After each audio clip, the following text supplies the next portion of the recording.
¿Cuál es la línea de tiempo de los derechos fundamentales? La pregunta es interesante porque ya transcurrió un tiempo relativamente extenso entre la Declaración de los Derechos del Hombre y del Ciudadano en plena Revolución Francesa y los actuales momentos en el que vivimos, de tal manera que en el timeline, en la línea de tiempo, podemos reconocer tres momentos.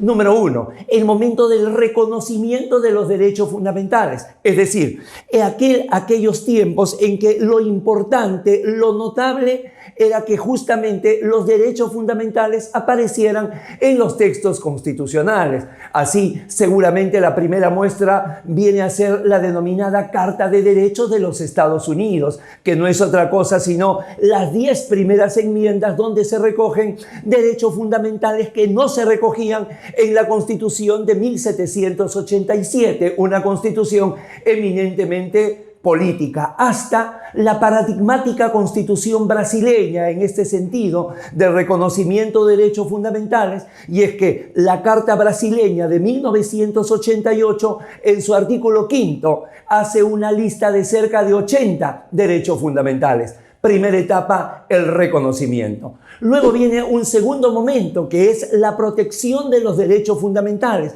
que no son momentos cancelatorios, sino que al reconocimiento ahora se va a sumar algo más, que viene a ser aquellos mecanismos, aquellos métodos de protección. Y en ese sentido se han ido desarrollando, en primer lugar, el habeas corpus y posteriormente el ámbito del amparo. Por ejemplo, en el caso peruano, la ley de habeas corpus se aprueba en el año de 1897 y es una aprobación absolutamente congresal.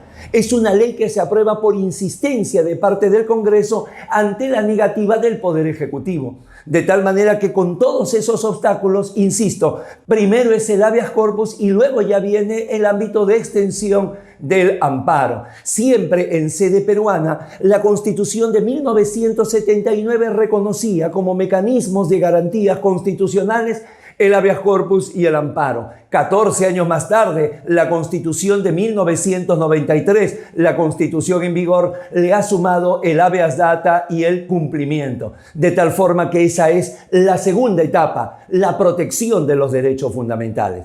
Y un tercer momento viene a ser el momento de la eficacia de los derechos fundamentales, que no es otra cosa sino el que en la realidad se concrete el reconocimiento y la protección, que son las dos primeras etapas, y viene a ser seguramente lo más complejo para los estados constitucionales de toda Latinoamérica. Y es que para lograr aquella eficacia no solamente hace falta una conducta adecuada de todas las autoridades, sino muchas veces presupuesto y hasta la propia concientización de los particulares. Por ello, para lograr la eficacia de los derechos fundamentales, no solamente a veces alcanza la norma, sino también se ha sumado la jurisprudencia de cada uno de nuestros países. Ahora sí, creo que ya estamos en condiciones de dar respuesta a la interrogante que nos dejan los suscriptores en el canal.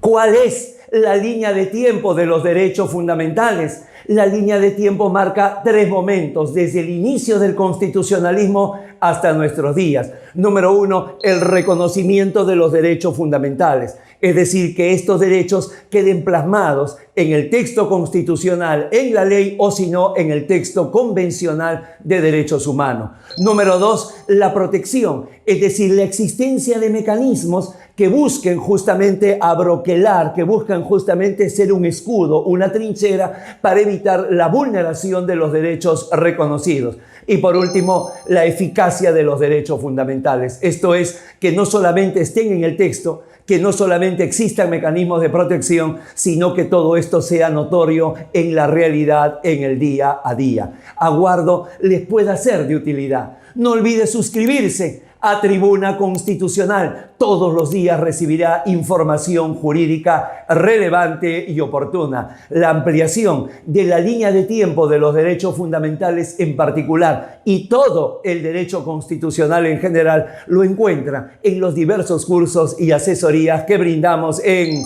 EGACAL Escuela de Derecho. Han sido muy amables, muchísimas gracias. Hasta mañana.